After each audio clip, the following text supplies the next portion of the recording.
जंग बदी के बाद सबसे पहले डोनाल्ड ट्रंप के बाद मेरा ट्वीट आया और मैंने सबसे पहले कहा कि जंग सिर्फ और सिर्फ परेशानी, बर्बादी और नाकामी ही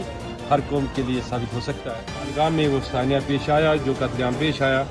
जिसने भी वो किया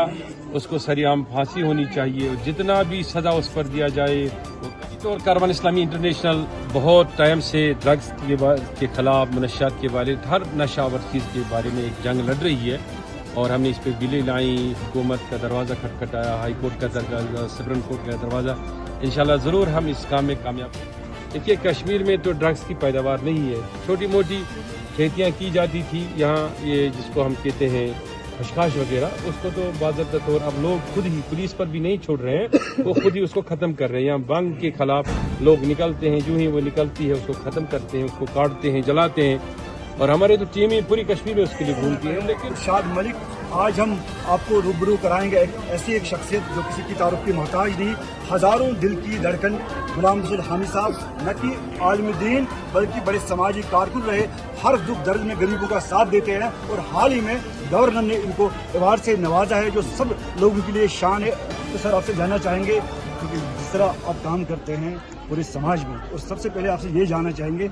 हाल ही में जो जंग के हालात पैदा हुए थे, काफ़ी गरीब लोग जो पहाड़ों पर रहते थे, तो जंग बदी के बाद आपकी रिएक्शन जानना चाहेंगे, क्या आप किस तरह उस चीज़ को देखते हैं? देखिए, जंग बदी के बाद सबसे पहले डोनाल्ड ट्रंप के बाद मेरा ट्वीट आया और मैंने सबसे पहले कहा कि जंग सिर्फ और सिर्फ परेशानी, बर्बादी और नाकामी ही हर कौम के लिए साबित हो सकता है। जंग से कोई भी मसला आज तक कभी हल नहीं हुआ। कभी भी कोई भी मसला जब हो जाता है तो बिल आखिर तहकीकात या एक टेबल पर बैठ के हर चीज़ का हल निकलना मुमकिन है और यही तकाज़ा इंसानियत और फितरत भी है। लिहाजा जंग कोई मसला, किसी भी मसले का हल नहीं है और जंग से बर्बादी फैलती है। हमने देखा दुनिया के अंदर अभी तक आपने देखा 36 कंट्रियां जो है वो वैरान हो गई है, उनका कोई वजूद नहीं रह रहा है अब, वो जंग की वजह से ही है। लिहाजा अल्लाह ताला से हम दुआ करें कि अल्लाह ताला इस सरजमीन को, पूरे मुल्क को जंग के हालात से, जंग की ऐसे हैसियत और कैफियत से महफूज रखे ताकि हमें बिल्कुल दिल के अंदर अब भी तकलीफ़ है। जो लोग वार्डरूम पे तकलीफ़ में हैं या बहुत सारे लोगों की जान ही चले गई, उसमें पुंछ और राजौरी में तो एक आलिम दीन की भी जान चली गई, तो यकीनी तौर दिल में भी वो खराश बाकी है और उस पर भी हम वही वैसा ही दोहरा रहे और बार बार दोहरा चुके हैं। जो पहलगाम में वो सानिया पेश आया, जो कत्लेआम पेश आया, जिसने भी वो किया उसको सरेआम फांसी होनी चाहिए और जितना भी सज़ा उस पर दिया जाए वो कम है। उससे न सिर्फ कश्मीरी अवाम की रोज़गार की मैं बात नहीं करूँगा कि जो दाग दबा कश्मीरी अवाम के लिए कश्मीरियत के ख़िलाफ़ लगा, उसको यकीनी तौर हम अभी भी डिफेंड नहीं करते हैं, बल्कि यकीनी तौर मजम्मत करके दो अल्फाज नहीं बोलते हैं, बल्कि हम कहते हैं यकीनी तौर उन इंसानों को, ऐसे लोगों को इबरत का निशान बनना चाहिए। लेकिन जंग के लिए मैं इतना कहूँगा कि जंग ना ही छोटे छोटे महलों के लिए बेहतर है, ना ही मुल्क के लिए। तो सर, एक सवाल आखिर में जानना चाहेंगे, 1000 बार ये सवाल आपसे किया गया है, हम शुपियान की बात करेंगे। अभी मैं मेन टाउन से गुजर रहा था, तो ये जगह पे हमने हज़ारों की तादाद में कोडिन की बोतल देखे हैं, इंजेक्शन देखे हैं, लेकिन सर क्या वजह है कि बार बार उलमाए किराम ये बोल रहे कितना मुज़िर है, इससे कितने बुरे असरात पड़ते हैं, मरतब होते हैं पूरे समाज में, तो क्या आपके पास कोई ऐसा लाहेमंद है?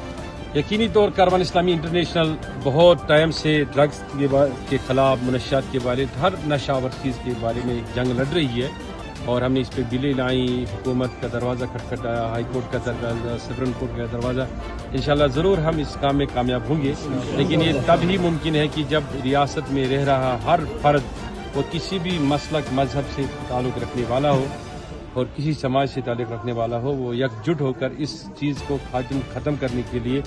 इसके मुकम्मल इनखिला और ख़ात्मियत के लिए काम करे और आगे आए। इसमें एक किसी भी एक इंसान के लिए मैं नहीं कहूँगा कि एक फ़र्द के लिए या खाली इस्लाम का इससे कोई ताल्लुक़ है,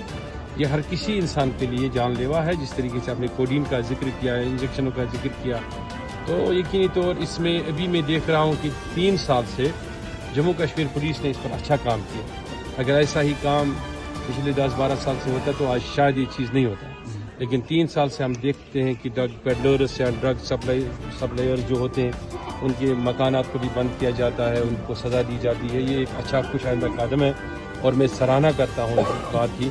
कि इस चीज़ पर और काम करने की ज़रूरत है। लेकिन खालिसतन हमें सरकार या पुलिस को ही नहीं देखना चाहिए, हमें इस चीज़ में खुद आगे आना चाहिए।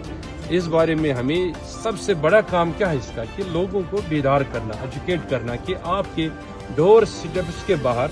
एक बड़ा अजदहा है जो आपके बच्चों को डस सकता है, निगल सकता है, वो ड्रग्स है। तो गैर मुल्की 2 अवरोधक को कल पकड़ा गया है इसी ड्रग्स के बारे में। यकीन तौर इस न्यूज़ को मैं आपसे सुन रहा हूँ, मेरे लिए न्यूज़ है। यकीनी तौर मैं समझता हूँ कि ये सारा कुछ कश्मीर से ही नहीं निकलता है, ये सीधी सी बात है, किसी न किसी जरिए से इधर आता है। देखिए कश्मीर में तो ड्रग्स की पैदावार नहीं है, छोटी मोटी खेतियाँ की जाती थी यहाँ, ये जिसको हम कहते हैं खशखाश वगैरह, उसको तो बाज़ाब्ता तौर अब लोग खुद ही, पुलिस पर भी नहीं छोड़ रहे हैं, वो खुद ही उसको ख़त्म कर रहे हैं। यहाँ बांग के खिलाफ लोग निकलते हैं, जो ही वो निकलती है उसको ख़त्म करते हैं, उसको काटते हैं, जलाते हैं,